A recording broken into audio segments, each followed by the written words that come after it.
are locked in to the Yinzer Crazy podcast.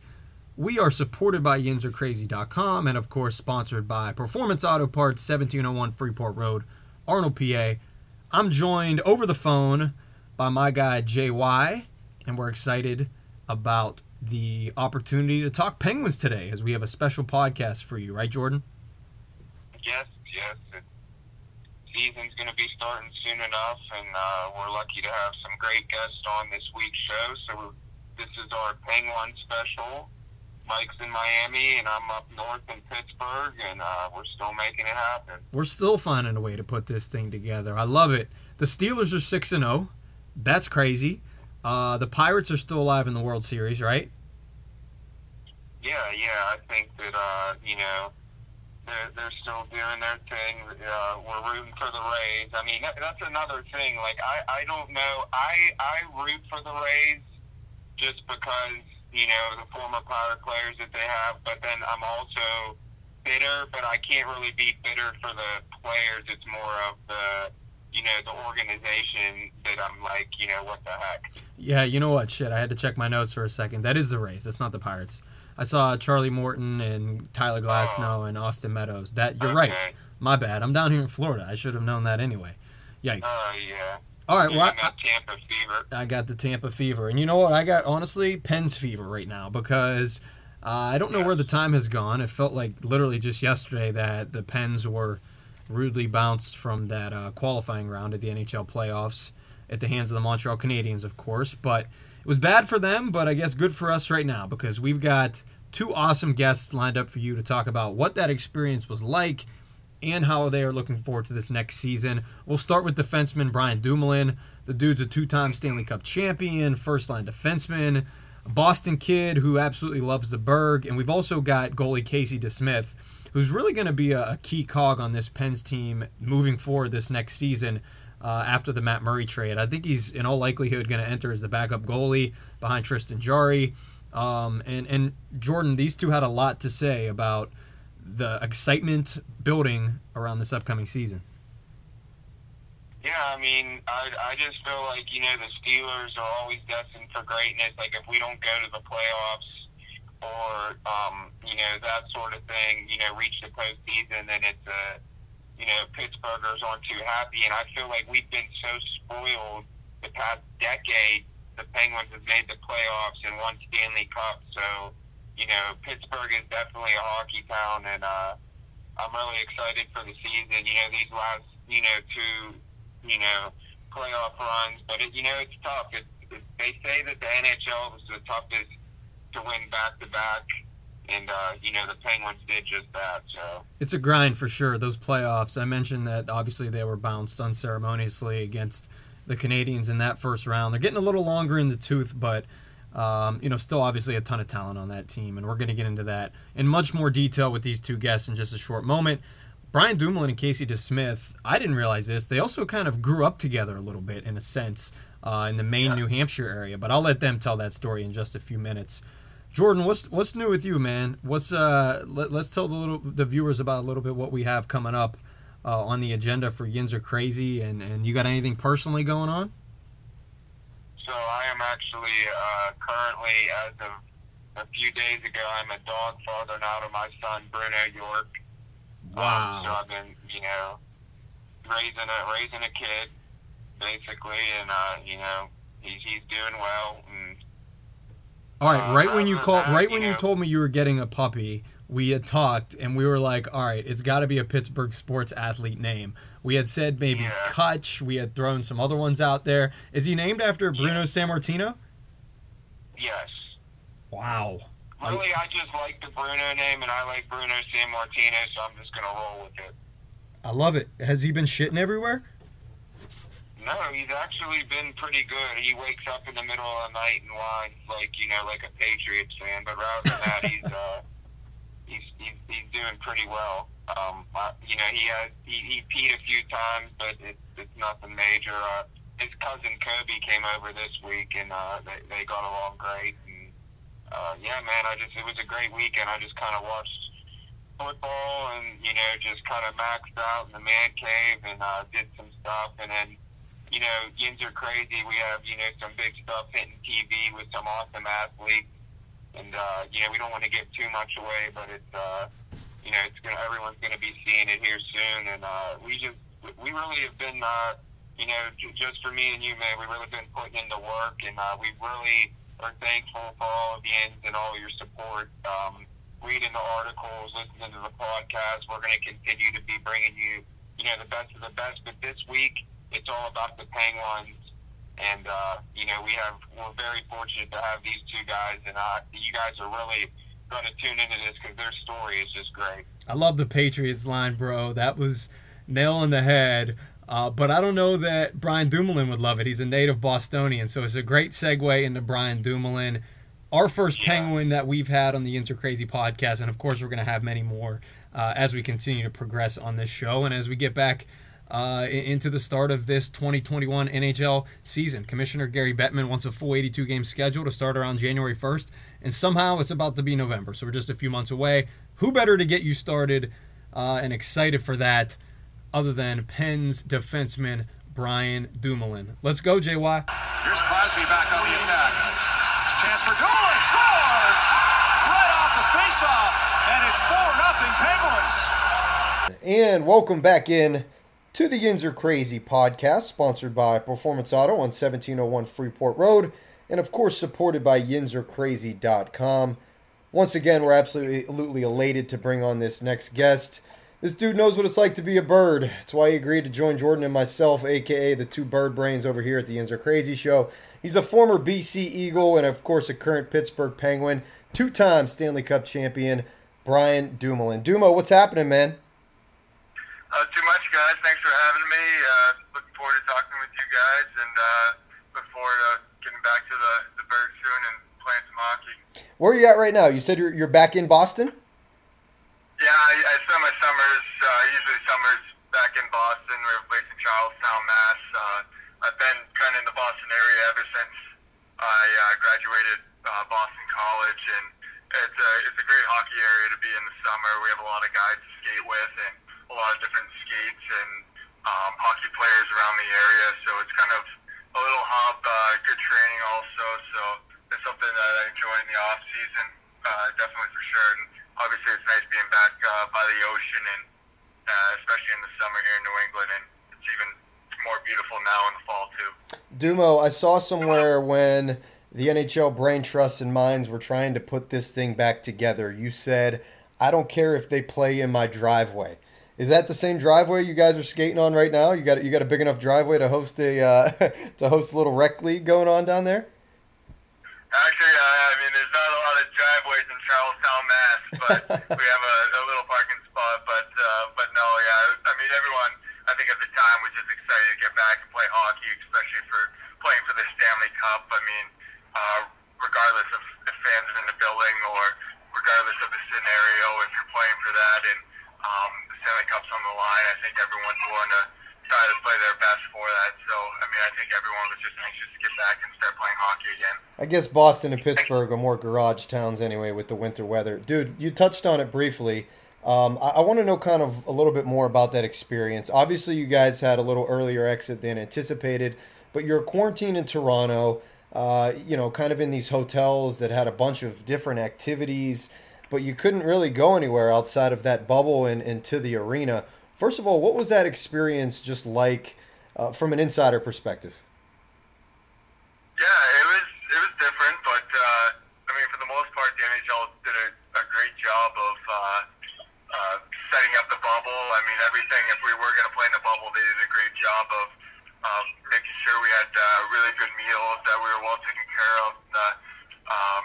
In the hotel in Toronto, everything was pretty well. We were on a strict schedule, but other than that, it wasn't too bad. Obviously, we wish we had a little bit more time there. We were kind of starting to come together as a group. Obviously, we couldn't really have too much interaction there during quarantine and when we started up that training camp. But it was kind of sad that how early we left, and obviously the group's changed a lot since that time that we played in the bubble. But for the most part, it was an enjoyable experience. Obviously, we'll only be in there for 2 months, but mean, obviously, you wish that we had our families there and that they could be a part of the playoff experience, because that's some of the best times about playing in playoffs is being able to spend that time with your family and have them excited and thrilled to watch the playoff games, and then also going on the road and being in the series where we're on the road for a couple days and we could be in the same city with our teammates and experience some different things and get closer to them in a playoff series. So it was a little bit different in that scenario, but for the most part it wasn't. It was the NHL did a great job. Very interesting perspective from a guy who lived it. We're talking with Penn's defenseman Brian Dumoulin here on the Yinzer Crazy Show. Dumo, you touched on kind of the turnover. You're one of 9 skaters left currently from the last Cup team in 2017. How has that kind of affected you guys from a chemistry standpoint? And I know you just had 2 guys I'm sure you were super close with, traded away, and Matt Murray and Patrick Hornquist. I'm sure you have nothing but good things to say about some of those dudes who helped bring you some hardware. Yeah, definitely. I mean, it's always tough losing teammates. Those are guys that have been my teammates now for 5-6 years. So, and obviously we've shared a lot of great memories together winning those 2 cups. And anytime you win and you're successful, that brings you closer as a team and as a group and as friends. So, I mean, we've had a lot of good memories together, and those are teammates and guys that I'll continue to talk with the rest of my life. Yeah, it's always sad. I mean, you always know this part of the business, and you're going to lose a lot of guys, and some of your friends and your teammates are going to leave to go to different teams, whether it's through trades or free agency. So that's always a bummer. But, I mean, looking forward, you got to really kind of welcome the new guys on the team and make them feel comfortable and a part of the team early on, because, I mean, these are our new teammates, and, I mean, if you can get them acclimated and get them going with us as soon as possible, that only benefits us as a team. So I'm looking forward to getting to Pittsburgh to meeting some of the guys that we have new to our team and try to make them feel welcome. We're excited for it too, and it's somehow right around the corner already as we get you prepped for the start of the 2020 NHL season with Penn's defenseman Brian Dumoulin.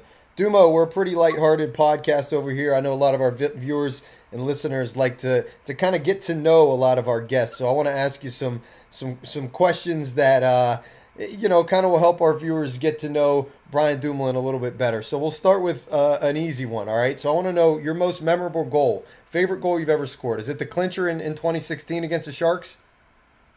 Yeah, definitely. I mean, I think that was probably my most important goal, getting that first goal against San Jose on the power play.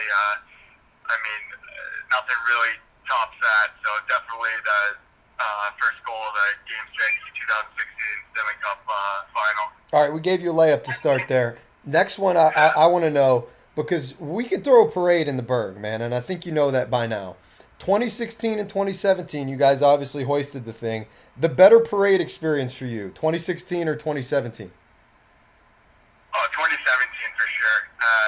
2016 was a great parade, but I remember when we started the parade, everyone was a little hungover from the night before, and I think a lot of us were expecting maybe some beers during the parade, or maybe they'd give us some drinks or something to just help us get through the parade and get us going a little bit. Oh, but for sure. We couldn't really find any in 2016, so when we want to get into 2017, we made sure that wasn't a problem, and you can see that everyone pretty much enjoyed themselves and kind of let loose a little bit. But it was a blast. I mean, I feel like obviously having that experience in 2016 at one parade already, that we had a better showing in 2017, I'd say. Dude, we understand the rule book on hangovers. Sometimes you just got to keep drinking through it. There's no doubt about it. That's the only way to delay it. So I get that. That's a good answer. Is that the one where Olimata passed out at? was that the 2017 one with the famous picture of him on his deck, kind of passed out? You don't have to comment any further. Just taking a nap. That was it. Hey, man. Enjoying the sunlight, enjoying a nice June in Pittsburgh. Nothing better. Work hard, play hard. Wiz Khalifa, Pittsburgh's own, said it. So I think you have the ability to celebrate, your winnings after that. Hey, I read somewhere that you're the first Maine-born player to hoist the Stanley Cup. I think that was right off Wikipedia, and they don't tell any lies. Do you know that? Is that a fact? Is that still true? For a hockey player, we had one of our video coordinators Andrew Saucier, he's also from Maine too. He won it with us back in 16, 17. But yeah, as a player, I was the first one. I mean, we haven't had too many Maine natives. I think we've had maybe right around 10 that have played in the NHL. So not too many, but we're hoping to grow that. Obviously, I want to help grow the game in Maine and stuff, and make it so hockey players, more younger kids are coming up and wanting to be hockey players instead of playing other sports or doing other activities. So, I mean, that's something that I want to try to grow the game a little bit more in the state of Maine. That's really badass. There were two things that came to my mind. Initially, I was like, that is really cool, something you can certainly hang your hat on, riding around in Maine. And my second thought was, what's going on with these hockey players in Maine? Where's everybody at? But totally understand it. I think you can certainly help with clinics and things of that nature, growing in the hockey population and demographic. Not that it's already not high in Maine, but that's really cool. Hey, I got a fan question for you, man, and we always like to incorporate our fans before I ask you a little bit about just some of the things you like in the Berg. And this one kind of goes back to the analytics of the game. It's from one of our fans named Gordon, and Gordon wants to know. He says, Brian, you're normally the defenseman matched up against the likes of Connor McDavid when you guys play against the Oilers, and you've had a lot of success against him. How do you approach matchups like that, and how much do you change your approach depending on the matchup you draw on a given night? Yeah, actually, I mean, that's a great question. I actually change it a lot depending on who I'm playing against, whether it be the player, their type of style of game, what elements they bring to the game. Definitely switch it up. I mean, I like to watch a lot of hockey, so I watch a lot of specific players, especially the higher end players who I might be facing. And I know Connor McDavid, obviously, he likes to get the puck with speed, and he likes to see defensemen crossing over, turn over their feet, and put them in vulnerable positions. So, especially with a guy with him, I just try to be patient. I mean, if I can keep him on the outside to his backhand, even though he might get a decent shot from in tight or anything like that, I consider that a win rather than him cut to the middle and go on his forehand. It's where he's a lot more dangerous. And obviously, if I'm playing a player like Austin Matthews, he's a shooter first guy over pass, so I know if I'm playing a 2-on-1 that I got to respect his shot a little bit more. Other than a guy like Josh Bailey, who kind of likes to pass it a little bit more. So regardless of the player who's coming down, obviously I try to read the situation, who I'm going against. But I mean, some matchups are pretty tough. I mean, I'm lucky that I only face Connor McDavid twice a year, so I don't have to wear that burden more times than not. But I mean, he's a tremendous player, and if you can keep him on a score sheet or keep him minimal, then I did my job, and that's kind of my goal of the game. Great stuff from two-time Stanley Cup champion Brian Dumoulin. Thanks again for the question, Gordon. Duma, I want to get you out of here on this, man. We have a lot of Pittsburgh guests on. We had a couple of Pirates last week where, I was able to ask them if they had spent much time in Pittsburgh before being drafted or before making the big league team. And a couple of the dudes straight up were like, I had no idea about anything Pittsburgh related. They're like, people are throwing fries on their salads and doing weird stuff like that. Boston obviously not too far from the Berg. What are some Pittsburgh things maybe that you've adopted? Are you someone who you like an Iron City over a Sam Adams every now and then, occasionally, or are we still we're still kind of favorable and partial to Boston beer and food? Yeah, well, growing up, we play kind of our national festivals and national tournaments, and I feel like a few times we ended up playing in Pittsburgh. We play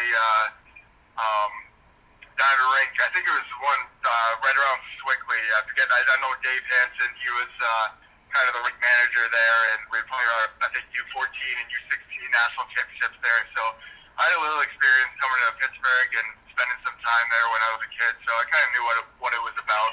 And also, two of my roommates in college at Boston College were from Mount Lebanon. So I knew a couple of the Yinzer slang and the way that they talk and spoke. So I was associated with it a little bit earlier than some people. But for the most part of the beer, I pretty much drink mostly wine these days. That's kind of a a beverage that I've grown to love, and it's kind of easier on the stomach and Sure. the next day than beer is now for me, especially now I'm getting older. So shouldn't get too much, but if I do, maybe I'll have an Iron City or something local wherever I'm at. A lot of my buddies still drink a lot of beer, so I'll have one every now and then, but I'm mostly into wine now. It's easier coming from the guys who are watching you try and defend the Connor McDavids and Austin Matthews, who are sitting on their couch drinking beer, opposed to the guys like you who are actually doing it. So totally get it with the with the conversion to the wine, brother. Hey man, I just wanna say we really appreciate your time over here in the Yinzer Crazy Show. I can't wait to see you at the next parade, man. We're gonna get together on this one, hopefully in a couple years, or hopefully this year, I should say, when the Pens return and you can hoist that third Stanley Cup, man. But all the best to you in Boston. Enjoy this off season, and we'll see you back in the Berg in just a few short weeks, I guess. Yeah, hopefully pretty soon. We should be heading back soon, but yeah, thank you guys for reaching out, and all the best to you guys. Dumo, we have Casey DeSmith coming up later on the podcast, and Casey obviously is expected to take on more of a larger role, I should say, with the departure of Matt Murray. But I hear you guys have some roots kind of growing up together. Yeah. With Casey being from Rochester, New Hampshire, and me being from Southern Maine, we played on the same team growing up, the Seacoast Spartans, from when we were about 11, 12 to 16, 17, 18, and we were obviously he was our goalie the whole time. He was an amazing goaltender then, and it was really fun being able. I think it obviously made me a better player being able to shoot on him every day and stuff like that. And I always knew how good he was, and it's really cool to be able to be his teammate now with Pittsburgh Penguins and still be his teammate. So yeah, it was pretty cool being able to grow up and play with Casey and play with him now. Justin Schultz, Brian Dumoulin waits for the screen, takes the shot, he scores! Man, that was a really, really great interview from Dumo, and I feel you, man. I'm getting old too. I can only have a few beers or I'm feeling it the next day, so I might have to take some of my wife's wine and drink that and see how that goes. You go to sleep at like 6 p.m., right? Yeah, I mean, granted, I wake up at like 4:30 every day, especially now with my dog. I'm, up through the night until he grows up. Well, this next guest, Casey DeSmith, and this podcast, I just want to dedicate it all to Bruno. I hope he lives a long, prosperous puppy life and that he gets all the treats in the world. This is a special treat for us to be able to give this podcast to you guys, and so I'm going to dedicate it to your boy Bruno. All right, can't wait to meet you. I love it. We still haven't seen each other. Jordan and I right now are in separate cities, separate states, as he mentioned. But we'll be getting together soon around here during the holidays to film some awesome more stuff with Pittsburgh guests. I don't even feel like you left. I talk to you damn near every hour on the hour. I'm not mad about it. And we're working, son. We are working hard over here, and we've got a lot of Pittsburgh athletes involved in it too. So this is our goal, as you'll see, is to connect Pittsburgh athletes to you guys in the most relatable way possible. And we're going to do that right now. Casey DeSmith, Pens goalie, and like I said, he's going to be playing a really large part on this team this season. And make sure you get your fan questions in, right, Jordan? These are something that you heard me give one to Dumo. I asked Casey an awesome fan question too. He loves it. We even started talking about The Office. Jordan, I don't want to give too much away, but I know you're an Office lover like myself. I asked Casey DeSmith his favorite episodes, some of his favorite moments. He's a big Office fan. You guys will hear more about that. That's an awesome teaser. Is it because he has to be because the Wilkes-Barre Pens, that's Scranton? You got it. Yeah, it's pretty damn close. He basically was playing in their backyard. I can't even say it. He was playing right in their backyard with Michael Scott and Kevin Malone and Stanley Hudson. Dude, I was like 10 years late on The Office, but that is one of the best shows ever. So thank you, Casey DeSmith. Now we like you even more. One of my favorite claims is that I was an Office super fan as it was literally airing on NBC. I was like one of 5 people that watched every episode Thursday night, 9 o'clock, back in college. And people were like, what is this random sitcom you're watching? And before you know it, it's the talk of every dinner table or socialization You know, everybody's quoting The Office and referencing The Office, and Casey DeSmith does just that. So you guys will get to hear it. Yeah, I remember you had a picture with Stanley and all them. That was great. I love it, man. Met them when they came to Pittsburgh. You'll hear me give Casey an awesome Michael Scott quote that was written on a whiteboard. I think you guys will know the one, and it's certainly relevant to hockey. So whenever you're ready, JY, you say the word. Let's get to Casey DeSmith. Casey DeSmith going to be a big part of the Penguins this year. We have him here on the Yinzer Crazy Show. Oh, get in the fast lane, Grandma. The bingo game is ready to roll. And you are locked into the Yinzer Crazy Pittsburgh Penguins podcast special. Somehow the season is right around the corner. And our next guest is fortunate that you do not need a passport to be on our show.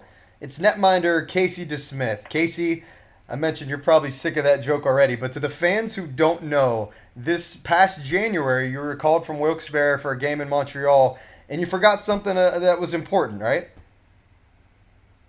Yeah, well, I don't know if forgot is the right word. It was more of like misplaced. But yeah, that was not a good time to realize that you don't have your passport readily available. Of course you have your passport now, and it's good that we can poke fun of it. But another topic I wanted to hit on is our fans just heard from defenseman Brian Dumoulin, and he, of course, mentioned that you guys kind of grew up playing together. He grew up in Maine, you grew up in the New Hampshire area. We asked him to spill some dirt on you, but he was reluctant. So tell us a little bit about that experience and then being on a professional team with him, and if you have any dirt you want to spill on him. Oh, man, no dirt. Dumo's great. He's an unbelievable teammate, always has been. He comes from, like, an amazing family. I always loved his dad, Big Pete. So, yeah, it was fun growing up with Brian, and I always tell everyone who asks about playing and growing up with Brian is that Brian was, like, not anything that special, you know, in, like, squirts when you're 9 years old, 10 years old, even maybe up to like 13 years old, pee-wee age. He wasn't really anything that special. He was like just another guy on the team. And then one summer, he had this big growth spurt, and he must have done like a ton of work in the off season. And he came back in the fall to our midget team, and he was unbelievable. Like, everybody was looking around, being like, what is going on? How is Brian this good? All of a sudden, like, after one summer, it was pretty amazing. It was, like, probably one of the most dramatic transformations I've ever seen as far as, like, from one season to the next. That is wild. Absolutely wild. A couple of lobster rolls, maybe, and before you knew it, the dude was coming in, what, 6'4", and had some weight on him, eh? Yeah, and he was playing high school, public school hockey, which, I mean, Maine public school hockey is not great, and Brian is a great player, and so I'm pretty sure he was like a freshman making an absolute mockery of Maine high school hockey. So that was always fun to hear about that. That is absolutely wild. Some really cool tidbits from Penguins netminder Casey DeSmith joining us on the Yinzer Crazy podcast. Let's transition to some X's and O's, Casey. You spent the majority of last season in the AHL. The team struggled a little bit, but you played well. You were the AHL top goaltender in November. I just want to know what that experience for you was like, kind of combined with the pandemic. Certainly not the year you pictured going into it, I'd imagine, but I'm sure you gained a lot from a practical hockey standpoint. Yeah, definitely. So that was actually the first season where I was the bona fide starter, kind of knowing going into the year that I was going to be playing the majority of the games. I hadn't done that yet in my pro career, not even in the East Coast. I don't know. My journey was kind of crazy from the East Coast to getting to Pittsburgh. Mm-hmm. And I had never been the starter. So it was a really good experience for me, kind of feeling like what the professional season workload feels like from that perspective. Kind of like having to be ready every single night, no matter who the opponent is or what the scenario is, knowing that you're probably going to have to play either 2 out of 3 games in a weekend or 2 out of 3 games in a week, depending on the schedule, it's definitely a different type of feel to the season. So I think it was a really good experience for me. We had a really young team, which I actually enjoyed. It was really fun getting to know all the younger guys. We had a lot of rookies, a lot of young D-men. So yeah, I definitely enjoyed having maybe more of a veteran role on a team that I had never really gotten to feel that much in my career so far. Really unique perspective, no question about it. Casey, you then had some time off, of course, due to the pandemic and quarantining, and ultimately you were a black ace in the playoffs. For those who don't know, it was an extra player that you can add to a roster for the playoff run from an AHL affiliate or elsewhere. Although you didn't see any game action, Casey, you were able to obviously practice with the group, and a group that I think you see yourself likely being with this season in a larger capacity. How valuable was that for you to be able to have that experience? Well, we actually didn't skate with the whole team. We had a black ace group. We skated separate. We had about 6 guys, 2 goalies, I think 2 D. Maybe 3 or 4 forwards. So we kind of had our own practices. Gotcha. Mostly because of the bubble scenario where a lot of the skates had to be spread out and we couldn't skate and get ice at the same time as the other team. So we were kind of always staggered, doing our own thing as a black ace group, which was fine. Let me ask you how weird that experience was then, Casey, because I talked to Dumo about it. How do you visualize or foresee a scenario where you are literally quarantined in a hotel in Toronto and kind of unable to go get coffee with guys that you form relationships with? What was just the strange kind of feeling for you, or was it something that you were kind of used to at that point by? I don't want to get used to it, but I'm not going to lie, I enjoyed it. I thought they did an amazing job with the hotel. The hotel was great. They had restaurants in the hotel with good food, and the hotel catered food, which was also very good. Everything we needed was right there. There was a little gym attached, so we could, work out. We could play tennis. I played squash. I played golf simulator. You guys had the Top Golf? No, we didn't. We had like a Top Golf simulator sort of deal. It was just basically a pretty normal golf simulator. Still awesome. really no, badass. It was great. We had good food. We had a good hotel. We had other things to do in the hotel, in that gym, if we wanted to stay active, or maybe we had a little extra energy we wanted to get out of the way. So I thought they did a great job with it.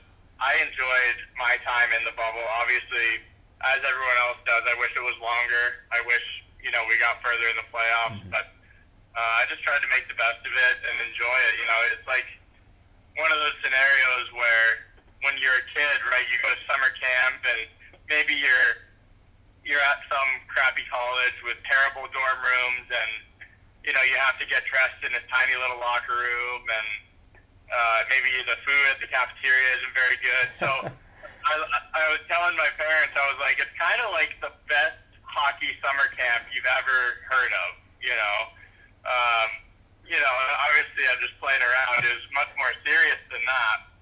But, being a black ace and being able to enjoy my time there and just make the best of it, that was kind of my goal. That's a really interesting analogy. We're listening and chopping it up with Penn's netminder, Casey DeSmith. Casey obviously touched on the playoff run not lasting as long as you guys would have hoped for, but of course, hope springs eternal, because right around the corner we have a new season. And I want to talk a little bit with you about Matt Murray. This is a guy, obviously, that I'm sure you formed some semblance of a relationship with, and a catch-22 kind of moving forward. You see a friend go, but at the same time, it might open up more of an opportunity for you. What are your kind of emotions and feelings toward that situation?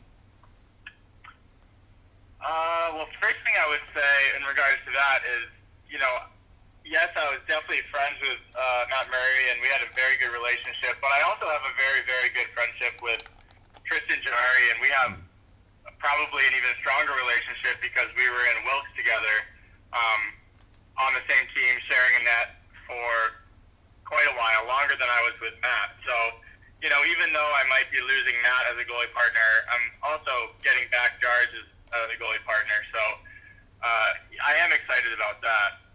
But to speak to your point on Matt, yeah, we had a good relationship. It was I would say it's a pretty standard relationship for a couple of goalies sharing a net, you know, at this level. Mm-hmm. Every relationship's different between goalie partners. You know, Matt kind of he likes to keep to himself. He's a pretty serious guy, pretty quiet around the rink. I'm not loud by any means, but, you know, I can be pretty quiet at times too. So we just kind of had a certain, quiet dynamic about us where we would always know that we were supporting each other, but not much needed to be said, I guess. Mm-hmm.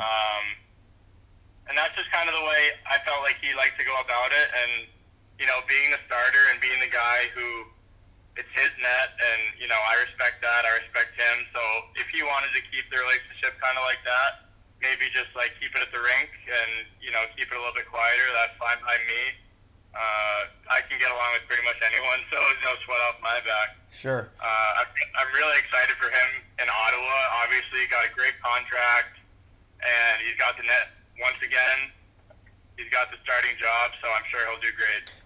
Obviously, everybody leads in their own way, in a different way, right, Casey? So you kind of had me thinking as you were answering that question about Matt Murray and kind of leading the younger guys. You had just mentioned that was your role, essentially, in the AHL. What type of leader were you? Were you more of a vocal leader? Kind of how would you describe that dynamic?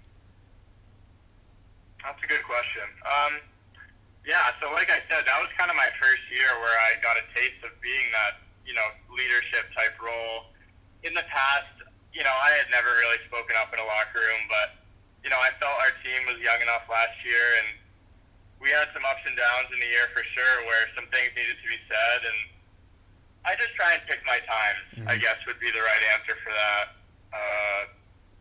You know, we had some really, really bad games where I said absolutely nothing. And I was like, you know what? If I say anything right now, it's probably not going to fix this game. So I'm just going to, go in the net and do my absolute best for the rest of this game and try and keep my team in it as best as possible. And then we'll address whatever it is during practice that week.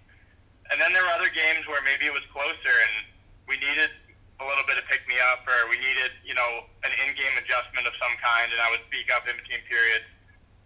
I'm not really like a rah-rah type guy where I'm going to try and fire up the group by saying some, you know, speech or anything.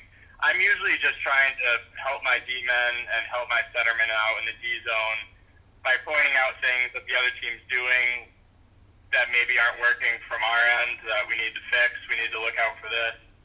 Just stuff like that, maybe helping the younger guys understand something about pro hockey that might be a little bit different than wherever they came from, whether it was juniors or college.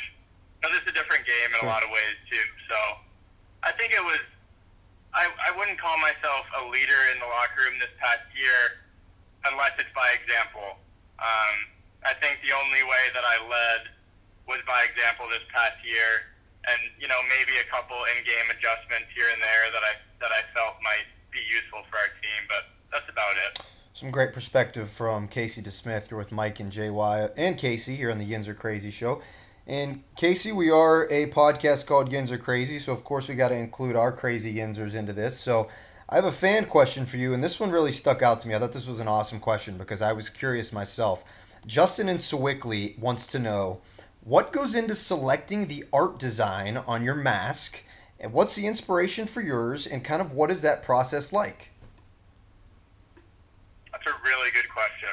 And I would love to hear other goalies' perspectives on this as well because, you know, I obviously don't know what other guys think about. I only know from my perspective, what goes into it. Yeah.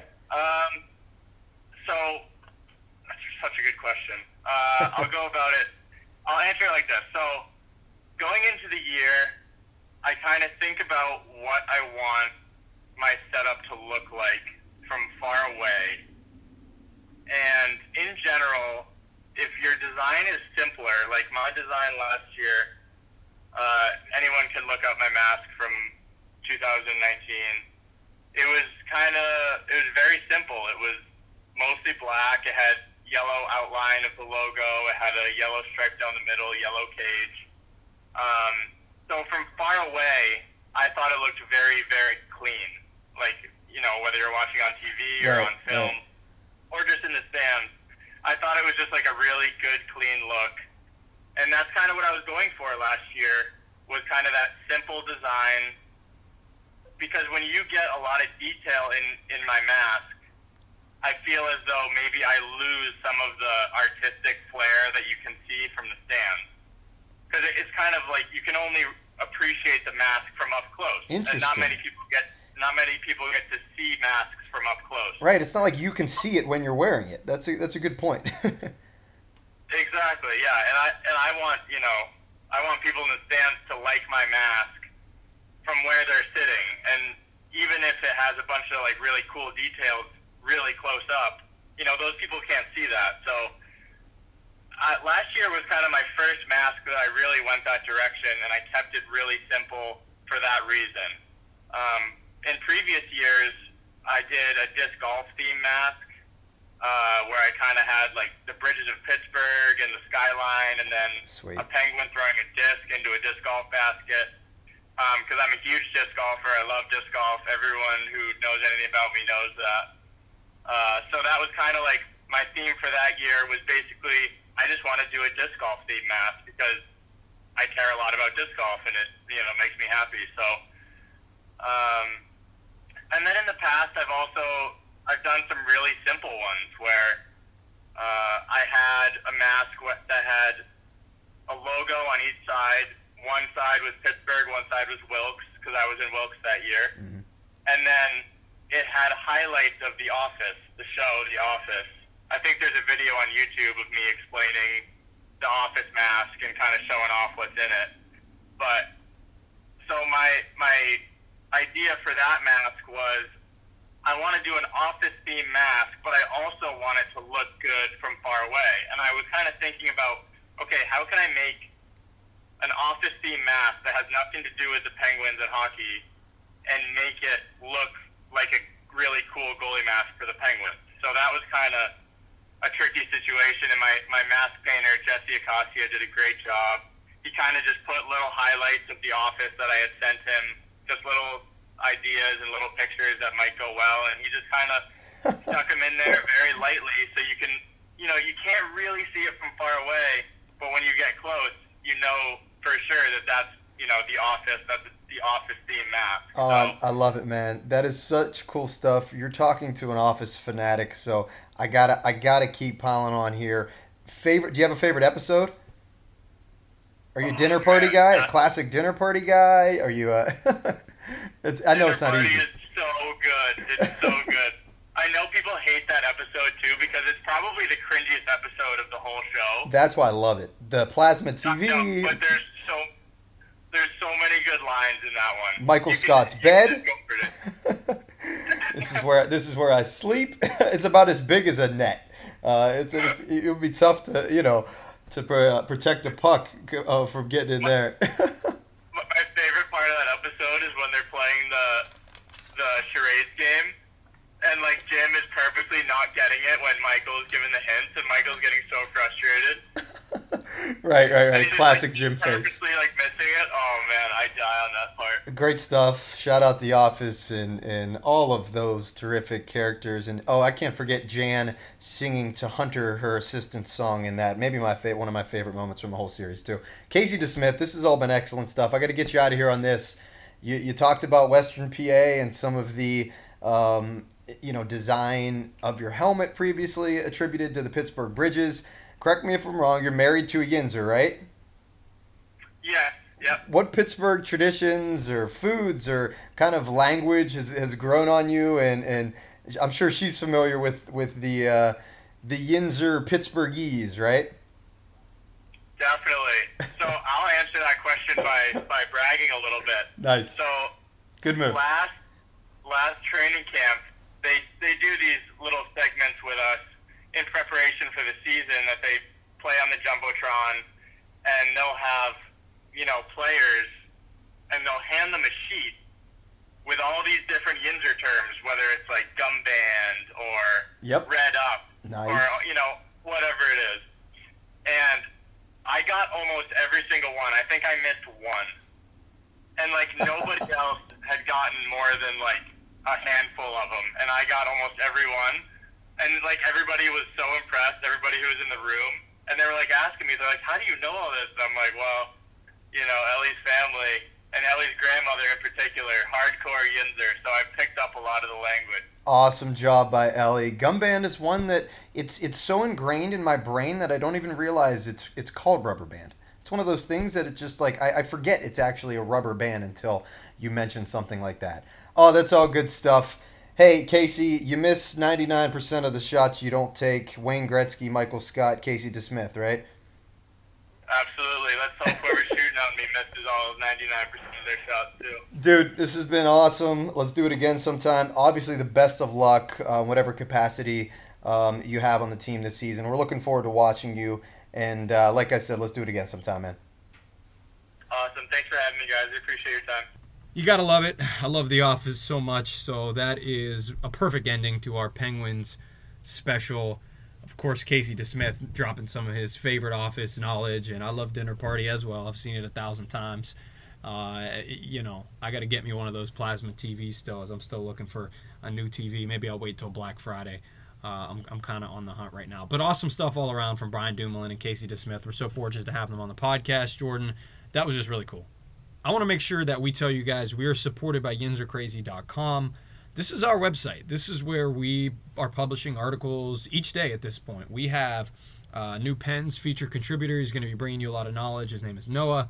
I myself, Mike, write a lot of the Steelers updates, and we also have JY with a lot of the local pieces, different contributors working on fantasy-related articles. So if you haven't and you're listening to this, make sure you bookmark YinzerCrazy.com, put it at the top of your homepage or your desktop, and make sure that you're checking it every day for our stories. Yeah, it's Yinzer Opinion since 2019, and we're going to be here until 2000 and forever. And the best part about it is you guys, we're doing this to bring you, different perspectives into the athletes' minds and just really, learning more about the athletes, because you see your favorite athletes playing and on the ice and whatever it may be, whatever sport they play, but, they're people just like us, and it's good to, learn their background and more about, what they're about. And I think that that's what, our podcast can do for you as well, as, offer some opinions into the Pittsburgh sports mind. Promise you there isn't another show in the world that will touch on all things Pittsburgh Penguins and also incorporate The Office and also some puppy talk with Jordan's new puppy, Bruno. All right, man, I'm going to let you go. I know you're busy. I want you to go take care of that puppy. What's it doing right now? Well, he's in the other room while I'm doing this right That's now. smart. But That's smart. He's snuggled up with me, and he's good, man. He really is. I'm really blessed. He's been very good. I mean, he acts up sometimes, but for the most part, I have no complaints. Yeah, he's still way better behaved than you, and I know Alyssa would be the first one to say that. That's Jordan's wife, for those who know. She's a real star of that family, obviously. We don't have to tell you that. All right, guys, so thanks so much for tuning in to Yinzer Crazy Podcast, another badass episode. Make sure you follow us on social. Instagram is at Yinzer_crazy. Twitter is at Yinzer Crazy Show. And on Facebook, you can join our group of thousands of Yinzers just by searching and following Yinzer Crazy or the Yinzer Crazy Show. Till next time on the Yinzer Crazy Show, I'm Mike. And I'm Jordan. You guys stay crazy just like us. Of course, there's a lot of crazy coming out in all of us right now, so what better time than now? All right, yo, we'll catch you next time. Peace. If you dig my lingo, you'll know that I feel like ain't no city so gritty, so filled with appeal. I'm off to Permanis, piled on my next meal. Never mind New Hampshire, got my own Washington Mount. Got 3 Jordan Rivers, but who's keeping count? Got the world's first Ferris, got the world's famous salt. Take me out to the ball game, no hesitation, no ball. Got Denny and Keaton, Warholm and Rogers, Fred Film, Night of the Living, and Dawn of the Dead. Made the first on a Palmer, down is so sweet. Only 6-time winner, Super Bowl repeat. Yeah, the city of schools, a city with class. Long before I found trees, we were making our glass. Don't mess with us, the curtain, put your flat on your back.